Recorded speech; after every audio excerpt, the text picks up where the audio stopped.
Hi guys, welcome back to my channel. Post office GDS ಹುದ್ದೆಗಳಿಗೆ ಸಂಬಂಧಪಟ್ಟಂತೆ big update ಬಂದಿದೆ. ಆ ಒಂದು ಬಿಗ್ ಅಪ್ಡೇಟ್ ಏನಂತಂದೇಳಿ ಈ ಒಂದು ವಿಡಿಯೋದಲ್ಲಿ ಕಂಪ್ಲೀಟಾಗಿ ನೋಡ್ತಾ ಹೋಗೋಣ. ಎಲ್ಲೂ ಕೂಡ ವಿಡಿಯೋವನ್ನು ಸ್ಕಿಪ್ ಮಾಡಬೇಡ್ರಿ, ಕಂಪ್ಲೀಟಾಗಿ ನೋಡಿರಿ. ಇನ್ನೂ ಕೂಡ ಯಾರೆಲ್ಲ ಸಬ್ಸ್ಕ್ರೈಬ್ ಆಗಿಲ್ಲ ಆದಷ್ಟು ಬೇಗ ಸಬ್ಸ್ಕ್ರೈಬ್ ಆಗಿರಿ. ನೀವು ಸಬ್ಸ್ಕ್ರೈಬ್ ಆಗೋದ್ರಿಂದ ನಾನು ಹಾಕುವಂತಹ ಎಲ್ಲ ವಿಡಿಯೋಗಳು ನಿಮಗೆ ತಲುಪುತ್ತವೆ. ಹಾಗೆ ಲೈಕ್ ಕೂಡ ಮಾಡಿರಿ. ಲೈಕ್ ಮಾಡೋದ್ರಿಂದ ನಮಗೆ ಸಪೋರ್ಟ್ ಸಿಗುತ್ತೆ ನಿಮ್ಮಿಂದ. ಈಗ ಪೋಸ್ಟ್ ಆಫೀಸ್ GDS ಹುದ್ದೆಗಳಿಗೆ ಸಂಬಂಧಪಟ್ಟಂತೆ ಫಸ್ಟ್ ಮೆರಿಟ್ ಲಿಸ್ಟನ್ನು ಬಿಟ್ಟಿರುವಂಥದ್ದು. ಆ ಒಂದು ಮೆರಿಟ್ ಲಿಸ್ಟಲ್ಲಿ ಯಾವ ಡಿವಿಷನ್ಗೆ ಎಷ್ಟು ಪರ್ಸೆಂಟೇಜ್ಗೆ ನಿಲ್ಲಿಸಿದ್ದಾರೆ ಅಂತಂದೇಳಿ ಈ ಒಂದು ವಿಡಿಯೋದಲ್ಲಿ ಫುಲ್ ಕಂಪ್ಲೀಟಾಗಿ ನೋಡ್ತಾ ಹೋಗೋಣ. ಫಸ್ಟ್ ಲೋಯೆಸ್ಟಿಂದ ಹೈಯೆಸ್ಟ್ ಕಟ್ ಆಫ್ ಪರ್ಸೆಂಟೇಜನ್ನು ನೋಡ್ತಾ ಹೋಗೋಣ. ಈಗ ನೋಡ್ತಾ ಇರ್ಬೋದು ಫಸ್ಟ್ ಡಿವಿಷನ್ ಬಂದು ಇಲ್ಲಿ ನೋಡ್ತಾ ಇರ್ಬೋದು ಬಾಗಲಕೋಟೆ ಡಿವಿಷನ್ ಬಂದು ಹೈಯೆಸ್ಟ್ ಎಷ್ಟಪ್ಪ ಅಂತಂದರೆ 100%ಗೆ ಇಲ್ಲಿ ನಿಲ್ಲಿಸಿರುವಂಥದ್ದು. ಅದು ಜನರಲ್ ಕ್ಯಾಟಗರಿ ಅವರಿಗೆ. OBC ಅವರಿಗೆ 99.2%ಗೆ ನಿಲ್ಲಿಸಿರುವಂಥದ್ದು. SC ಅವರಿಗೆ 98.24%ಗೆ ಅವರು ನಿಲ್ಲಿಸಿರುವಂಥದ್ದು. ಇದು ಕೇವಲ ಬಾಗಲಕೋಟೆ ಡಿವಿಷನ್ಗೆ ಸಂಬಂಧಪಟ್ಟಂತೆ ಇನ್ಫಾರ್ಮೇಷನ್ ಆಗಿರುತ್ತೆ. ನೆಕ್ಸ್ಟ್ ನೋಡ್ತಾ ಹೋಗೋಣ, ಬೇರೆ ಬೇರೆ ಡಿಸ್ಟಿಕ್ಕಿಗೆ ಬೇರೆ ಬೇರೆ ಕಟ್ ಆಫ್ ಪರ್ಸೆಂಟೇಜನ್ನು ಅವರು ನಿಲ್ಲಿಸಿರುವಂಥದ್ದು. ಇಲ್ಲಿ ನೋಡ್ತಾ ಇರ್ಬೋದು ಬಳ್ಳಾರಿ ಡಿವಿಷನ್ಗೆ ಸಂಬಂಧಪಟ್ಟಂತೆ 97.12%ಗೂ ಕೂಡ ಇಲ್ಲಿ ನಿಲ್ಲಿಸಿರುವಂಥದ್ದನ್ನು ನಾವಿಲ್ಲಿ ಗಮನಿಸಬಹುದು. SC ಅವರಿಗೆ 98.88%ಗೆ ನಿಲ್ಲಿಸಿರುವಂಥದ್ದು. EWS ಅವರಿಗೆ 98.40%ಗೆ ನಿಲ್ಲಿಸಿರುವಂಥದ್ದು.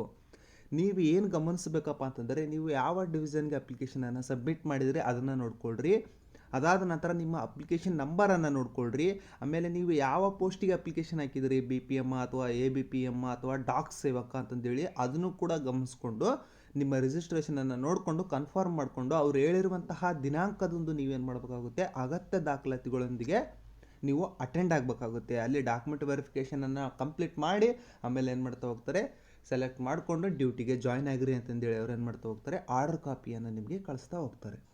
ಬಳ್ಳಾರಿ ಡಿವಿಷನಲ್ಲಿ ST ಅವರಿಗೆ 98.72, OBC ಅವರಿಗೆ 99.83 ಮತ್ತು ಜನರಲ್ ಅವರಿಗೆ 99.2%, ಆಮೇಲೆ SCಯಲ್ಲಿ 98.08%ಗೆ ನಿಲ್ಲಿಸಿರುವಂಥದ್ದನ್ನು ನಾವಿಲ್ಲಿ ಗಮನಿಸಬಹುದು. ಕಡಿಮೆ ಅಂತಂದ್ರೂ ಕೂಡ 98.72%ಗೆ ಅವರು ನಿಲ್ಲಿಸಿರುವಂಥದ್ದನ್ನು ನಾವಿಲ್ಲಿ ಗಮನಿಸ್ಬೋದು. ನೆಕ್ಸ್ಟ್ ಬಂದು ಬೆಳಗಾವಿ ಡಿವಿಷನ್, ಇಲ್ಲೂ ಕೂಡ 99.23 ಅದರ್ಸ್ ಅವರಿಗೆ ನಿಲ್ಲಿಸಿರುವಂಥದ್ದು. ಇಲ್ಲಿ 96% PWD ಅಂದರೆ ಅಂಗವಿಕಲ ಅಭ್ಯರ್ಥಿಗಳಿಗೆ ನಿಲ್ಲಿಸಿರುವಂಥದ್ದನ್ನು ನಾವಿಲ್ಲಿ ಗಮನಿಸ್ಬೋದು. ಇದು ಕೂಡ ಲೋಯೆಸ್ಟ್ ಅಂತಂದೇಳಿ ನಾವು ನೋಡ್ಕೊಳ್ಬಹುದು. ನೆಕ್ಸ್ಟ್ ಬೆಳಗಾವಿ ಆದಮೇಲೆ ಬೆಂಗಳೂರು ಈಸ್ಟ್ ಸಂಬಂಧಪಟ್ಟಂತೆ ಇಲ್ಲಿ ನೋಡ್ತಾ ಇರ್ಬೋದು, ಬೆಂಗಳೂರು ಈಸ್ಟ್ಗೆ ಸಂಬಂಧಪಟ್ಟಂತೆ 97.76% SC ಅಭ್ಯರ್ಥಿಗಳಿಗೆ ನಿಲ್ಲಿಸಿರುವಂಥದ್ದನ್ನು ನಾವಿಲ್ಲಿ ಗಮನಿಸ್ಬೋದು. ಅದೇ ರೀತಿಯಾಗಿ ಅದರ್ಸ್ ಅವರಿಗೆ 99, ಆಮೇಲೆ 98 ಈ ರೀತಿಯಾಗಿ ಅವ್ರು ಏನು ಮಾಡಿದ್ದಾರೆ, ಕಟ್ ಆಫನ್ನು ಬಿಟ್ಟಿರುವಂಥದ್ದನ್ನು ನಾವಿಲ್ಲಿ ಗಮನಿಸ್ಬೋದು. ಈ ಒಂದು PDF ಈ ವಿಡಿಯೋ ಡಿಸ್ಕ್ರಿಪ್ಷನ್ ಬಾಕ್ಸ್ನಲ್ಲಿ ಟೆಲಿಗ್ರಾಮ್ ಚಾನಲ್ ಲಿಂಕ್ ಕೊಟ್ಟಿರ್ತೀನಿ. ಆ ಟೆಲಿಗ್ರಾಮ್ ಚಾನಲನ್ನು ಜಾಯ್ನ್ ಆಗಿರಿ. ಈ ಒಂದು PDF ಡೌನ್ಲೋಡ್ ಮಾಡ್ಕೊಳ್ರಿ. ನಿಮ್ಮ ನಂಬರನ್ನು ನೋಡ್ಕೊಳ್ರಿ. ನೀವು ಯಾವ ಕ್ಯಾಟಗರಿಯಲ್ಲಿ ಸೆಲೆಕ್ಟ್ ಆಗಿದ್ದೀರಿ ಅಂತಲೂ ನೋಡ್ಕೊಳ್ರಿ. ನಿಮ್ಮದು ಕಟ್ ಆಫ್ ಪರ್ಸೆಂಟೇಜನ್ನು ನೋಡ್ಕೊಳ್ರಿ. ಯಾವ ಡಿವಿಷನ್ಗೆ ಅಪ್ಲಿಕೇಶನ್ ಹಾಕಿದರೆ ಅದನ್ನು ನೋಡಿಕೊಂಡು ನೀವು ಡಾಕ್ಯುಮೆಂಟ್ ವೆರಿಫಿಕೇಷನ್ ಡೇಟ್ಗೆ ನೀವೇನು ಮಾಡಬೇಕಾಗುತ್ತೆ, ಹೋಗಬೇಕಾಗುತ್ತೆ. ಅಲ್ಲಿ ಡಾಕ್ಯುಮೆಂಟ್ ವೆರಿಫಿಕೇಷನ್ ಕಂಪ್ಲೀಟ್ ಮಾಡಿ ಅವ್ರು ಏನು ಮಾಡ್ತಾ ಹೋಗ್ತಾರೆ, ಸ್ವಲ್ಪ ದಿನದಲ್ಲಿ ನಿಮಗೆ ಆರ್ಡರ್ ಕಾಪಿಯನ್ನು ಕೊಟ್ಟು ಜಾಯ್ನ್ ಆಗಿರಿ ಅಂತಂದೇಳಿ ಅವರು ಕೊಡ್ತಾ ಹೋಗ್ತಾರೆ. ನಾನು ಹಲವಾರು ಅಭ್ಯರ್ಥಿಗಳಿಗೆ, ಕೆಲವೊಂದಷ್ಟು ಅಭ್ಯರ್ಥಿಗಳಿಗೆ ಇನ್ಫಾರ್ಮೇಷನನ್ನು ಕೊಟ್ಟಿದ್ದೆ. ಇಲ್ಲಿ ಬೆಂಗಳೂರಿಗೆ ಆಲ್ಮೋಸ್ಟ್ ಆಲ್ ಅಪ್ಲಿಕೇಶನನ್ನು ಸಬ್ಮಿಟ್ ಮಾಡಿರಿ ಅಂತಂದೇಳಿ. ಇಲ್ಲಿ ನೋಡ್ತಾ ಇರ್ಬೋದು 92 ಅಂಗವಿಕಲ ಅಭ್ಯರ್ಥಿಗಳಿಗೂ ಕೂಡ ಕಡಿಮೆ ಪರ್ಸೆಂಟೇಜ್ಗೆ ನಿಲ್ಲಿಸಿರುವಂಥದ್ದನ್ನು ನಾವಿಲ್ಲಿ ಗಮನಿಸ್ಬೋದು. 98 100% ಬಂದಿರೋರು ಕೂಡ ಇಲ್ಲಿ ಅಪ್ಲಿಕೇಶನನ್ನು ಸಬ್ಮಿಟ್ ಮಾಡಿರುವಂಥದ್ದನ್ನು ನಾವಿಲ್ಲಿ ಗಮನಿಸ್ಬೋದು. ನೆಕ್ಸ್ಟ್ ಬೆಂಗಳೂರು ಸಾರ್ಟಿಂಗ್ ಡಿವಿಷನ್, ಅಲ್ಲೂ ಕೂಡ ಅಪ್ಲಿಕೇಶನನ್ನು ಹಾಕಿರೋದಂತ ನಾವು ಇಲ್ಲಿ ಗಮನಿಸ್ಬೋದು. ಇಲ್ಲೂ ಕೂಡ 99.2%ಗೆ ನಿಲ್ಲಿಸಿರುವಂಥದ್ದನ್ನು ನಾವು ಇಲ್ಲಿ ಗಮನಿಸ್ಬೋದು. ಕಡಿಮೆ ಅಂತಂದರೆ ನೋಡ್ತಾ ಇರ್ಬೋದು 94.2%, ಅದು ಅಂಗವಿಕಲ ಅಭ್ಯರ್ಥಿಗಳಿಗೆ ಕಡಿಮೆ ಪರ್ಸೆಂಟೇಜ್ಗೆ ನಿಲ್ಲಿಸಿರುವಂಥದ್ದು. ಯಾಕಂದರೆ ಅಂಗವಿಕಲ ಅಭ್ಯರ್ಥಿಗಳಲ್ಲಿ ಸ್ವಲ್ಪ ಕಡಿಮೆನೇ ಕಾಂಪಿಟೇಷನ್ ಇರುತ್ತೆ. ಆದರೂ ಕೂಡ ಅವರು ಮಿನಿಮಮ್ ಅಂದ್ರೂ ಒಂದು 94-95% ತೆಗೆದ್ರೆ ಸೆಲೆಕ್ಷನ್ ಆಗುವಂಥ ಸಾಧ್ಯತೆ ತುಂಬ ಇರುತ್ತೆ. ಆಯಿತಾ, ಬೆಂಗಳೂರು ಡಿವಿಷನ್ ಕೂಡ ನೋಡಿದ್ರಿ. ನೆಕ್ಸ್ಟ್ ಡಿವಿಷನನ್ನು ನೋಡ್ತಾ ಹೋಗೋಣ. ಎಲ್ಲ ಡಿವಿಷನ್ದು ನಾನು ಹೇಳೋಕ್ಕೆ ಹೋಗಲ್ಲ, ಯಾಕಂದರೆ ಬಹಳಷ್ಟು ಟೈಮ್ ಹಿಡಿಯುತ್ತೆ, ವಿಡಿಯೋ ಲೆಂತ್ ಆಗುತ್ತೆ. ಅದಕ್ಕೆ ಈ ಒಂದು PDF ನಾನು ಟೆಲಿಗ್ರಾಮ್ ಚಾನಲಲ್ಲಿ ಕೊಟ್ಟಿರ್ತೀನಿ. ನೀವು ಡೌನ್ಲೋಡ್ ಮಾಡಿಕೊಂಡು ಆರಾಮ್ಸೆ ನೋಡ್ಕೊಂಡು ಹೋಗ್ರಿ. ಇಲ್ಲಿ ಬೇರೆ ಬೀದರ್ ಡಿವಿಷನ್ ಕೂಡ ಬಿಟ್ಟಿರುವಂಥದ್ದನ್ನು ನಾವಿಲ್ಲಿ ಗಮನಿಸ್ಬೋದು. ಬೀದರಲ್ಲಿ 96.48%ಗೆ ನಿಲ್ಲಿಸಿರುವಂಥದ್ದು. ಕಡಿಮೆ ಅಂತಂದರೆ ನೋಡ್ತಾ ಇರ್ಬೋದು, ನಾವೆಲ್ಲ ಗಮನಿಸ್ತಾ ಇದ್ದೀವಿ. ಇಲ್ಲಿ 96 ಕಡಿಮೆ ಪರ್ಸೆಂಟೇಜ್ಗೆ ನಿಲ್ಲಿಸಿರುವಂಥದ್ದು. ಅದು ಯಾರಿಗಪ್ಪ ಅಂತಂದರೆ ಅಂಗವಿಕಲ ಅಭ್ಯರ್ಥಿಗಳಿಗೆ ಕಡಿಮೆ ಪರ್ಸೆಂಟೇಜ್ಗೆ ನಿಲ್ಲಿಸಿರುವಂಥದ್ದು. ನೆಕ್ಸ್ಟ್ ಬಂದು ಚನ್ನಪಟ್ಟಣ ಡಿವಿಷನ್ಗೆ ಸಂಬಂಧಪಟ್ಟಂತೆ ನೋಡ್ತಾ ಇರ್ಬೋದು 98.72%ಗೆ ಅವರು ನಿಲ್ಲಿಸಿರುವಂಥದ್ದನ್ನು ನಾವು ಇಲ್ಲಿ ಗಮನಿಸಬಹುದು. ಆಲ್ಮೋಸ್ಟ್ ಆಲ್ ಅಂಗವಿಕಲ ಅಭ್ಯರ್ಥಿಗಳಿಗೆ ಅವರು ಕಡಿಮೆ ಪರ್ಸೆಂಟೇಜ್ಗೆ ನಿಲ್ಲಿಸುವಂಥದ್ದನ್ನು ನಾವು ಇಲ್ಲಿ ಗಮನಿಸಬಹುದು. ಚನ್ನಪಟ್ಟಣ ಡಿವಿಷನಲ್ಲಿ 89.44% ಅಂಗವಿಕಲ ಅಭ್ಯರ್ಥಿಗಳು ಇಲ್ಲಿ ಸೆಲೆಕ್ಟ್ ಆಗಿರುವಂಥದ್ದು. ಹೈಯೆಸ್ಟ್ ಅಂತಂದರೆ 99, 98, ಕೆಲವೊಂದಷ್ಟು ಅಭ್ಯರ್ಥಿಗಳು 100 ಕೂಡ ಇಲ್ಲಿ ತೆಗೆದುಕೊಂಡಿರ್ತಾರೆ. ಅಂತಹ ಅಭ್ಯರ್ಥಿಗಳನ್ನು ಅವರು ಸೆಲೆಕ್ಟ್ ಮಾಡಿರ್ತಾರೆ. ಈ ಒಂದು ಲೀಸ್ಟಲ್ಲಿರುವಂತಹ ಅಭ್ಯರ್ಥಿಗಳೆಲ್ಲರಿಗೂ ಕೂಡ ಆರ್ಡರ್ ಕಾಪಿಯನ್ನು ಕಳಿಸ್ತಾರೆ ಅಂತಂದೇಳಿ ನೀವು ಕೇಳ್ಬೋದು. ಇಲ್ಲಿ ಕೆಲವೊಂದಷ್ಟು ಅಭ್ಯರ್ಥಿಗಳು ಬೇರೆ ಡಿಪಾರ್ಟ್ಮೆಂಟಲ್ಲಿ ಕೆಲಸ ಮಾಡ್ತಾ ಇರ್ತಾರೆ. ಅಂತಹ ಅಭ್ಯರ್ಥಿಗಳು ಈ ಒಂದು ಡಿಪಾರ್ಟ್ಮೆಂಟ್ಗೆ ಬರುವಂತಹ ಸಾಧ್ಯತೆ ಕಡಿಮೆ ಇರುತ್ತೆ.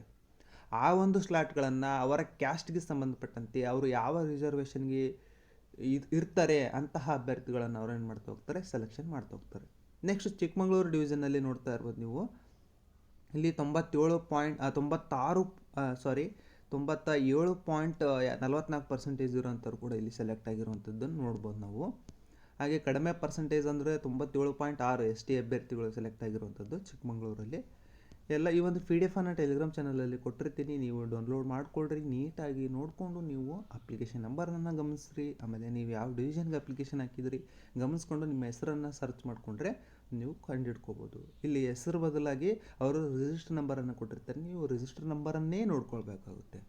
ಹೆಸರನ್ನು ಕೊಟ್ಟಿಲ್ಲ, ಹೆಸರು ಕೊಟ್ಟಿದ್ರೆ ಎಲ್ಲರಿಗೂ ಕೂಡ ಈಸಿ ಆಗ್ತಾಯಿತ್ತು ಹುಡ್ಕೋದಕ್ಕೆ. ಬಟ್ ಅವ್ರು ಏನು ಮಾಡಿದ್ದಾರೆ, ರಿಜಿಸ್ಟರ್ ನಂಬರು ಮತ್ತು ಪೋಸ್ಟ್ ID ಬಿಟ್ಟಿರ್ತಾರೆ. ಅದನ್ನು ನೋಡಿಕೊಂಡು ನೀವೇನು ಮಾಡಿರಿ, ಗಮನಿಸ್ಕೊಳ್ರಿ.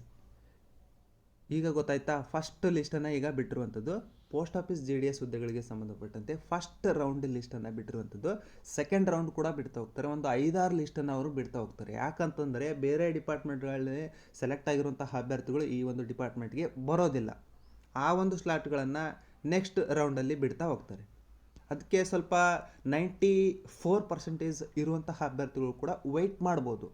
ಈಗ ಸೆಲೆಕ್ಟ್ ಆಗಿಲ್ಲ ಅಂತಂದರೆ ನೀವು ಸೆಕೆಂಡ್ ರೌಂಡ್ಗೆ ಸೆಲೆಕ್ಟ್ ಆಗುವಂಥ ಸಾಧ್ಯತೆ ತುಂಬ ಇರುತ್ತೆ. ಅದನ್ನು ಹೋಪ್ ಇಟ್ಕೊಂಡು ನೀವೇನು ಮಾಡಬೇಕಾಗುತ್ತೆ, ವೆಯ್ಟ್ ಮಾಡಬೇಕಾಗುತ್ತೆ. ತೀರಾ ಕಡಿಮೆ ಅಂತಂದ್ರೆ 92 ಕಡಿಮೆ. ಅದಕ್ಕಿಂತ ಕಡಿಮೆ ಇರುವಂಥವ್ರು ಹೋಪ್ ಇಟ್ಕೊಳ್ಬೇಡ್ರಿ. ಯಾಕಂದರೆ ಇದು ಡೈರೆಕ್ಟ್ ಸೆಲೆಕ್ಷನ್ ಇರೋದರಿಂದ ಬಹಳಷ್ಟು ಅಭ್ಯರ್ಥಿಗಳು ಅಪ್ಲಿಕೇಶನನ್ನು ಸಬ್ಮಿಟ್ ಮಾಡಿರ್ತಾರೆ. ಅವರು ಡೈರೆಕ್ಟಾಗಿ ಪರ್ಸೆಂಟೇಜ್ ಮೇಲೆ ಸೆಲೆಕ್ಷನ್ ಮಾಡಿಬಿಡ್ತಾರೆ. ಅದಕ್ಕೋಸ್ಕರನೇ ಹೈಯೆಸ್ಟ್ ಪರ್ಸೆಂಟೇಜ್ ಇರೋಂಥವ್ರು ಸ್ವಲ್ಪ ವೆಯ್ಟ್ ಮಾಡಿ. ನೆಕ್ಸ್ಟ್ ಲಿಸ್ಟಲ್ಲಿ ನಿಮಗೆ ಅನೌನ್ಸ್ ಮಾಡ್ತಾ ಹೋಗ್ತಾರೆ. ನೆಕ್ಸ್ಟ್ ಲಿಸ್ಟು ಇಲ್ಲಿಂದ ಒಂದು 21 ಡೇಸ್ ಅವರು ತೆಗೆದುಕೊಳ್ತಾರೆ. 21 ಡೇಸ್ ಆದಮೇಲೆ ಅವ್ರು ಏನು ಮಾಡ್ತಾ ಹೋಗ್ತಾರೆ, ನೆಕ್ಸ್ಟ್ ಲಿಸ್ಟನ್ನು ಬಿಡ್ತಾ ಹೋಗ್ತಾರೆ. ಡಾಕ್ಯುಮೆಂಟ್ ವೆರಿಫಿಕೇಷನ್ ಎಲ್ಲಿರುತ್ತಪ್ಪ ಅಂತಂದೇಳಿ ನಿಮ್ಮ ಡಿವಿಷನ್ಗಳಲ್ಲಿ ಅವರು ಏನು ಮಾಡ್ತಾ ಹೋಗ್ತಾರೆ, ಬಿಡ್ತಾ ಹೋಗ್ತಾರೆ. ಇಲ್ಲಿ ನೋಡ್ತಾ ಇರೋದು 23/3/2026 ಆ ಒಂದು ಟೈಮಲ್ಲಿ ಅವ್ರು ಏನು ಮಾಡ್ತಾ ಹೋಗ್ತಾರೆ, ಡಾಕ್ಯುಮೆಂಟ್ ವೆರಿಫಿಕೇಷನನ್ನು ಮಾಡ್ತಾ ಹೋಗ್ತಾರೆ. ನೀವು ಯಾವ ಡಿವಿಷನ್ಗೆ ಸಂಬಂಧಪಟ್ಟಿರ್ತೀರಿ, ನಿಮಗೆ ಒಂದು ಇಮೇಲ್ ಬಂದಿರುತ್ತೆ, ಇಮೇಲು ಅಥವಾ ಮೆಸೇಜ್ ಬಂದಿರುತ್ತೆ. ಈ 2 ಮೆಸೇಜಲ್ಲಿ ನೀವು ಅಡ್ರೆಸ್ಸನ್ನು ಕೂಡ ಅವರು ಮೆನ್ಷನ್ ಮಾಡಿರ್ತಾರೆ. ಆ ಒಂದು ಸ್ಥಳಕ್ಕೆ ನೀವು ಹೋಗಿ ಡಾಕ್ಯುಮೆಂಟ್ ವೆರಿಫಿಕೇಷನನ್ನು ಕಂಪ್ಲೀಟ್ ಮಾಡ್ಕೋಬೇಕಾಗಿರುತ್ತೆ. ಈ 2 ಸೆಟ್ಟು ಜೆರಾಕ್ಸನ್ನು ತೊಗೊಂಡೋಗ್ರಿ. ಫಸ್ಟ್ ಒಂದು SSLC ಅಂಕಪಟ್ಟಿ, ಆಮೇಲೆ ನಿಮ್ಮ ಕ್ಯಾಸ್ಟ್ಗೆ ಸಂಬಂಧಪಟ್ಟಂತೆ ಆಧಾರ್ ಕಾರ್ಡು, ಡ್ರೈವಿಂಗ್ ಲೈಸೆನ್ಸ್ ಇದ್ದರೆ ಡ್ರೈವಿಂಗ್ ಲೈಸೆನ್ಸ್ ತೊಗೊಂಡೋಗ್ರಿ.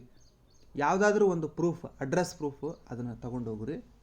ಅದಾದ ನಂತರ ಕ್ಯಾಸ್ಟ್ಗೆ ಸಂಬಂಧಪಟ್ಟಂತೆ ಕ್ಯಾಸ್ಟ್ ಸರ್ಟಿಫಿಕೇಟನ್ನು ತೊಗೊಂಡೋಗ್ರಿ. ಮತ್ತು ಕೆಲವೊಂದಷ್ಟು ಅಭ್ಯರ್ಥಿಗಳು ಅಂಗವಿಕಲ ಅಭ್ಯರ್ಥಿಗಳು ಇರ್ತೀರಿ, ಅಂಗವಿಕಲ ಪ್ರಮಾಣ ಪತ್ರವನ್ನು ಕೂಡ ನೀವು ತೊಗೊಂಡೋಗ್ಬೇಕಾಗುತ್ತೆ. ತೊಗೊಂಡೋದ್ರೆ ಡಾಕ್ಯುಮೆಂಟ್ ವೆರಿಫಿಕೇಷನನ್ನು ಕಂಪ್ಲೀಟ್ ಮಾಡ್ತಾರೆ. ಯಾವೊಂದು ಸರ್ಟಿಫಿಕೇಟನ್ನು ಕೂಡ ಬಿಟ್ಟು ಹೋಗ್ಬೇಡ್ರಿ. ಬಿಟ್ಟೋದ್ರೆ ಅವರು ನೆಕ್ಸ್ಟ್ ನಿಮ್ಮನ್ನು ಸೆಲೆಕ್ಟ್ ಮಾಡೋದಿಲ್ಲ.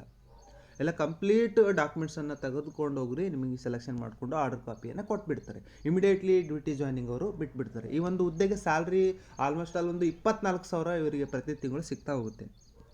ಸದ್ಯಕ್ಕೆ ಸಿಕ್ಕಿರುವಂತಹ ಹುದ್ದೆಗೆ ಜಾಯ್ನ್ ಆಗಿರಿ. ಆಮೇಲೆ ನಿಮ್ಮ ದೊಡ್ಡ ದೊಡ್ಡ ಕನಸುಗಳನ್ನು ನೀವು ಆಮೇಲೆ ಈಡೇರಿಸ್ಕೊಳ್ಬೋದು. 8 ಅವರ್ ಡ್ಯೂಟಿ ಇರುತ್ತೆ. 8 ಅವರ್ ಅದು ಮಾರ್ನಿಂಗ್ ಆದರೂ ಆಗ್ಬೋದು, ಆಫ್ಟರ್ನೂನ್ ಆದರೂ ಆಗ್ಬೋದು. ಅದು ಚಾಯ್ಸು ಅಲ್ಲಿ ನಿಮ್ಮ ಡಿವಿಷನ್ಗೆ ಸಂಬಂಧಪಟ್ಟಂತೆ ಅದು ಇರುತ್ತೆ.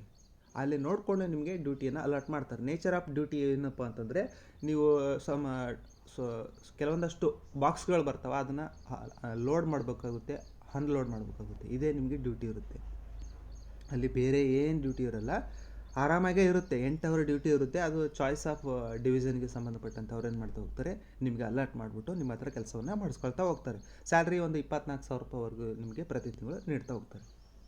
ಈ ಒಂದು ವಿಡಿಯೋವನ್ನು ಆದಷ್ಟು ಯಾರೆಲ್ಲ GDS ಹುದ್ದೆಗಳಿಗೆ ಅಪ್ಲಿಕೇಶನನ್ನು ಸಬ್ಮಿಟ್ ಮಾಡಿದ್ದಾರೆ ಅಂತಹ ಅಭ್ಯರ್ಥಿಗಳಿಗೆ ಶೇರ್ ಮಾಡಿರಿ, ಲೈಕ್ ಮಾಡಿರಿ, ಹಾಗೆ ಸಬ್ಸ್ಕ್ರೈಬ್ ಆಗೋದನ್ನು ಮಾತ್ರ ಮರಿಬೇಡ್ರಿ.